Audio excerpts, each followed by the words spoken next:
I am woman phenomenally. Phenomenal woman? That's me, Maya Angelou. Welcome to this segment of the Afrocentrist podcast, The Woman, Her Story, and Her Impact, where I get to speak to women from across the globe, sharing their stories and how they are impacting their world. Coming to you every Wednesday, 4 p.m. GST. Of course, with your favorite show host, the energetic EJ. So make it a date with me every Wednesday. The Afrocentrist Podcast, proudly African.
Hello, so welcome to this episode of The Woman, Her Story, Her Impact, this beautiful segment on the Afrocentrist podcast. And yay!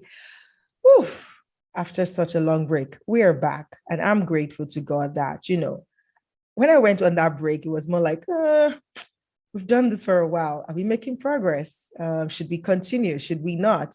But I'm grateful that, I'm back again on this journey, back big and better, right? So we're here to serve you great content. We're here to introduce amazing people to you. We're here to inspire you with the stories of people around the world who have gone through their own journeys and they have curated their stories to inspire you. And today I have such a beautiful, beautiful lady all the way from the US who's going to be sharing her story with us today. Her name is Tiana Clubb.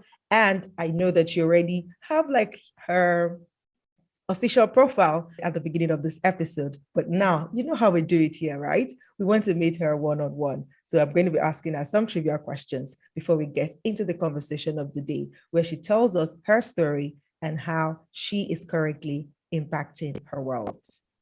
Hello, Tiana. Hi. Hi. It's such an honor to be here on your platform, not in the US, but I'm in Dubai. That's so awesome. Yeah. Yeah, it's great to have you here. Thank you so much for availing your time. I know you're such a busy person, so every minute you spend with us here counts, and I'm grateful that you've created that time to be here with us. So I want to know you one-on-one. So Tiana, what is one of your most favorite memories of your childhood? Oh, wow. My most favorite childhood memory, let's see, it was, it's funny, it was going to Temple University with my aunt. So she was a student there at the time, and I would tag along with her, and we would stop at the food trucks, we would get egg rolls, but, I really felt like a grown up, like I'm learning something here, had my pen and paper, my pad, my coloring books, and thought I was doing something. But, I just reflect back on that today and just see how, education always was the foundation and important, with my upbringing and with my family. So it's that memory that I hold on to. Awesome. That's beautiful. So that means that you've just been like a bookworm since you were young. It's funny, so I love to read. I love to learn. And one thing that I do is I seek knowledge. And that's something that I've always done. I've always been a knowledge seeker, whether it's, through college classes or books that I've read, or just, people that are way more experienced than I am. It's just always been something that I've enjoyed. Absolutely. Before we started recording this segment, I was asking you because I know that, on your profile on LinkedIn, for example, you are into finances. But you mentioned that, you started in the arts and then you took one turn and then you loved it. And here you are today. So, Tiana, I want you to tell us your story. How did your journey begin into where you are today as a financial expert?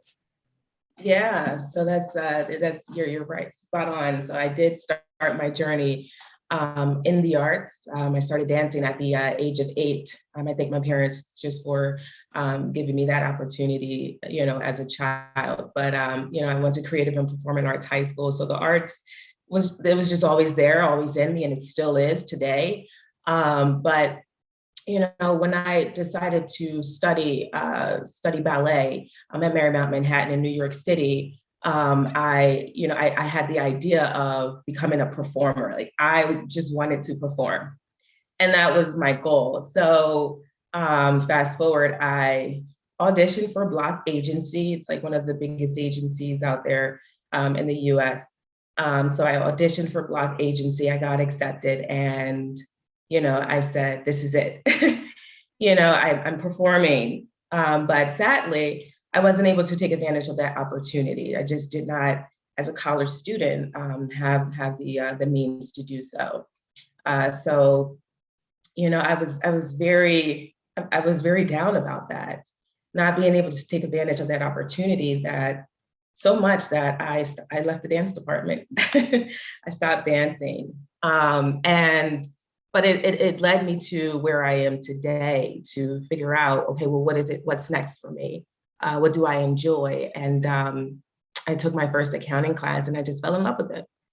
I fell in love with I've always loved numbers. So the idea of being able to analyze a business, with numbers, oh man, it just really fascinated me. And that's kind of just how I started, my trajectory where it is today. That's interesting, right? Because I mean, you felt from the beginning you were passionate about dance, about art, and then for some reason, because you couldn't at the time, you found yourself doing this other thing. Like you found yourself loving numbers, and then let's do accounting, and then you loved it. And that's what has led you to where you are today. Before we go deep into that story of how you're doing right now and impacting world with your financial prowess, can I talk about passion a little bit there? Would you Yeah. say right now, looking back, would you say right now that you missed out on not following your initial passion? I wouldn't say that I missed out, although I do miss it, and although I do wonder, of course, the what ifs, they pop up, of course. But I was still able to connect to that medium. So I danced with a modern dance company. I did that for a few years, and I recently stopped dancing with them maybe 6 years ago. But more recently, I danced in the Roots Picnic with Suzanne Christine, who is an artist in Philly.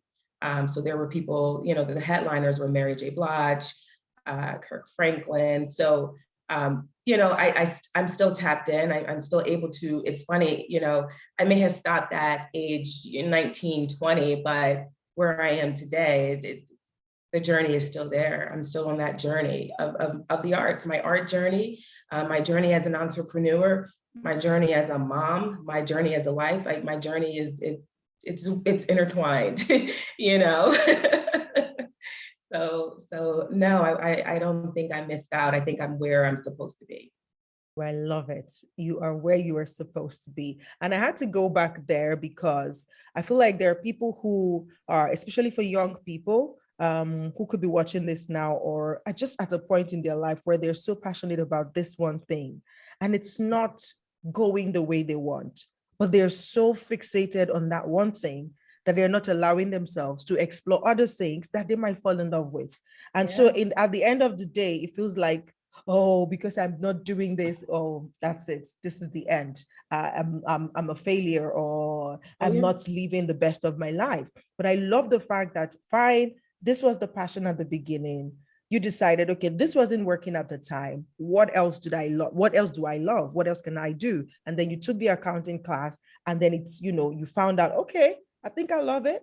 And you've grown yourself to this point. And now you are able to actually go back to still, go ahead with your first love.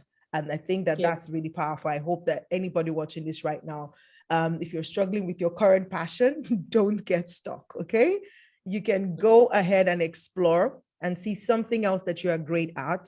Go ahead with that. And then if this is truly, truly, truly your passion, it's going to find you again somewhere in the future. All right. So you don't have anything to lose. Do not be afraid. I've spoken to a lot of people, and one of the things that hold them back a lot is just the fact that they're afraid of the unknown. Okay, so they know this is what I'm good at, this is what I love, this is what I want to do, but it's not working. But I'm afraid of the unknown. Like, okay, what if I go try this other thing and it doesn't work?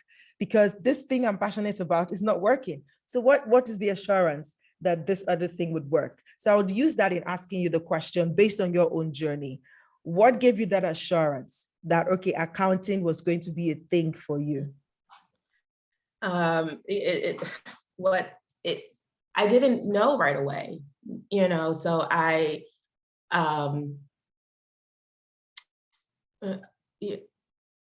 had those moments, you talked about where you felt like I'm a failure, because I did, when I decided not to continue, I did feel like a failure. There were many times, in my journey where I felt like a failure when, I got let go from jobs, felt like a failure. But I just I've always been one to be optimistic, just about where I'm going and where I'm headed. Although in the moments when there are setbacks, you don't feel that way. I can always find that optimism in those moments, and I just keep going. I pray about it, and just through my faith and what I believe in. I have faith in higher power, and I have faith in myself, and that just kind of keeps me going. But I wasn't sure that it was accounting, because I mean it took me a journey to even say, okay, yes, this is what I'm going to do. I launched recently my business this year, thanks to people that believed in me, organizations that I'm a part of, Women Elevating Women being one of them. So it's through just the people along the way that just reassure you that this is what you're doing and this is what you can do. So I'm just really grateful for organizations like Women Elevating Women, and women out there like Betty Hines. I mean, Betty Hines has done so much to elevate me as a woman, especially during a time, where I felt like I wasn't enough, or I felt like a failure. So just the impact of her, just her, not even just the organization as a whole, but just her. It's been, instrumental in me having the assurance that this is it. This is what I'm going to do. So I'm looking at your logo, and I'm like, okay, Swerve your financials in the right direction. Tell us about SFG. Yeah. Yeah. So Swerve, we are a financial management company where we offer solutions, to financial problems. So whether it's, you're having a hard time connecting your teams to the financials, helping you understand what that is. So there's trainings on that, all the way down to, bookkeeping. So for companies that are usually can afford a virtual CFO, I offer bookkeeping services with a CFO coach. So, they still have access to, that level of expertise, but for a very minimal cost than bringing on a full-time CFO. So, I serve, the small business community, companies all the way up to 10 million. And, we will be looking to expand on our services in the future as we continue to build out the needs that our offerings for businesses that are operating in that threshold. So for now, SFG is serving small businesses and corporations in the US, or are you looking at other markets as well? So we right now just starting. We are in the U.S., but we'll be looking to expand next year in the global markets as we continue to build things out on the back end. Okay, fantastic. So I'll go back a bit from where you talked about Betty Hines and the women elevating women. What would you say is the part of, community in you building your business or standing out as a brand, especially as a woman? What would you say the role of a community or a support system is? You know, when you talk about community, it's wanting to see each other thrive, and not and thrive together. We're all thriving. We're all uplifting one another. We're all lifting up each other as we climb ourselves. So, I get the opportunity to build community with Women Elevating Women. I mean, their mission alone is about elevating women. They stand behind, what they say they do. Betty Hines, she's been instrumental in creating that platform and creating a community that's elevating women to become $1 million entrepreneurs. It's having accountability as well, holding each other accountable, to saying what you're going to do and to making that million or above, if you're already at that threshold. So, I've gained that just from being in that community of powerful. I mean, these women they are really, really, they're amazing. They are, and I'm happy to say that as a woman. So it's about just giving each other what you want and what you expect, out of the community. Yeah, being the part of that, love it. Even the name, like you said, says it all. Women elevated women, and just supporting each other and ensuring that, that dream, that goal is reached with the support of everyone in the community. Fantastic. So, talking to finally, before we close this out, is I want you to speak to women. I mean, it took you a while from when you decided, okay, accounting, let's see how it goes. And you said you just launched out fully into your own business, this year. Between that time that you started your accounting journey and when you finally stepped out into being an entrepreneur and setting up a business, what are some of the challenges that you faced that you can use in speaking to any woman watching this right now? So during my journey, so from the time that I took my first accounting class to now, which was probably 10 years ago, I did work, so full-time job. So I was a CFO for an engineering firm. I rose to that position within 5 years of being with the company. And from there is when I got the entrepreneur bug.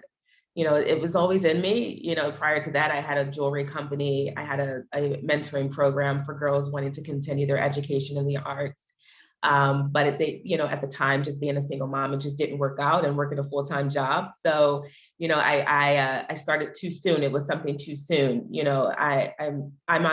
I guess the entrepreneurial bug is in me because of my family history, my background, my grandfather. But I wasn't ready, and that you have to know when to walk away and to say, okay, I need to solidify some more things before I take this journey. I'm not ready for this journey. It's the same with dance. But I've also had some mental health challenges that I had to deal with, throughout my journey, and it was dealing with those challenges where I didn't feel like I was enough, where I did feel like a failure, where I did feel like, am I capable? But it's good. It's mental. I had to get over those challenges and just keep going. So I had to build myself back up.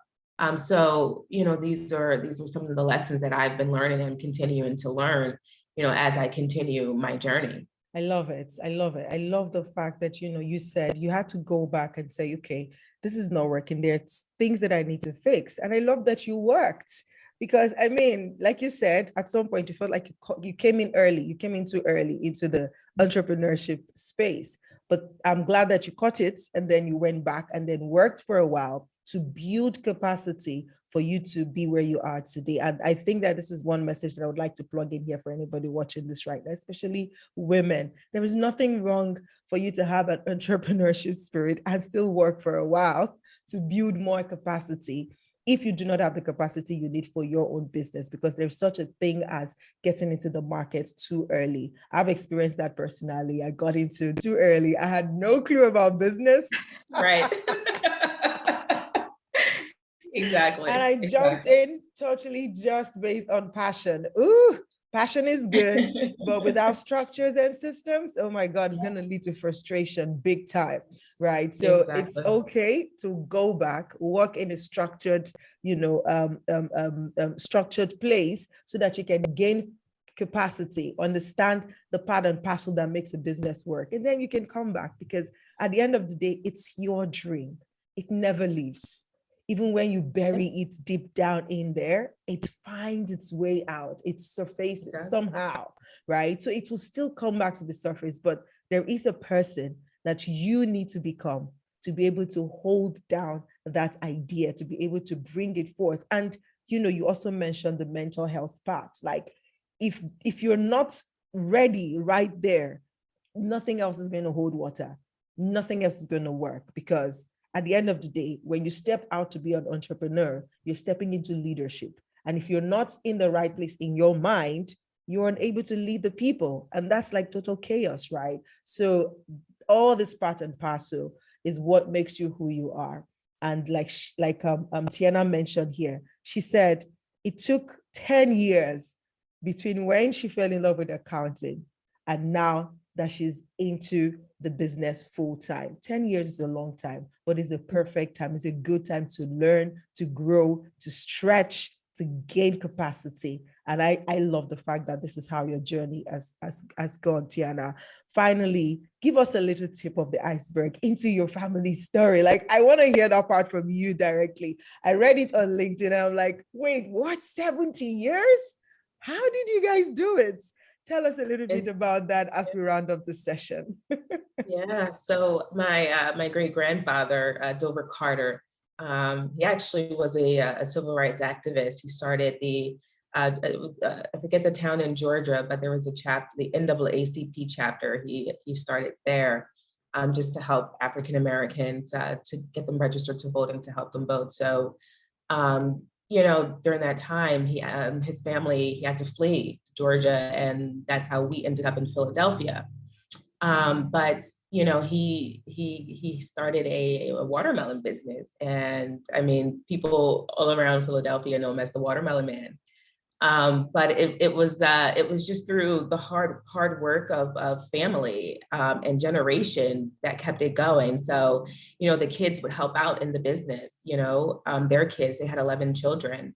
So their children would help out and their children's children. And it was, it just became the thing for so many generations. But my great uncles, they still keep it going today in Philadelphia. So it's still going, it's still thriving, and it's still alive. So if you're ever in Philly, ask where the Watermelon Man is. You have to visit them. But That it's the is really Carter watermelons. Yeah. wow. So basically, to just make watermelon, just the fruits, just Yeah, they sell watermelons.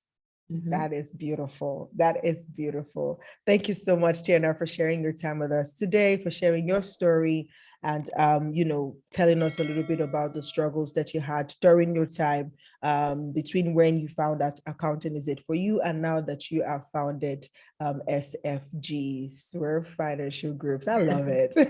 Thank you. Thanks so much for having me. This has been so much fun.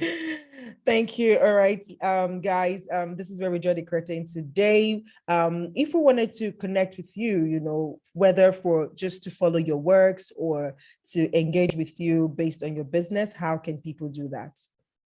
So right now you can reach me on LinkedIn. So it's Tiana Clubb. Just look me up. I should come up under Club, or you can search my company name as well on LinkedIn, and you can connect with me on there. Okay, fantastic. So guys, go follow Tiana Clubb. I'm going to leave the link to her LinkedIn account in the description of this video, as well as of that of the audio, and also for the Swerve financial groups. If you are having any challenges with your finances and you want to get that in place, I love their tagline, Swerve your financials in the right direction. So if your financials are going zigzag, wiggy wagga, you want to swerve it right. That's right. Thank you for listening to everyone out there. Awesome. All right, guys. So till I come your way again next week with yet another beautiful woman telling her story and how she is impacting her world. My name is the energetic EJ, and I'll see you next week. Bye-bye.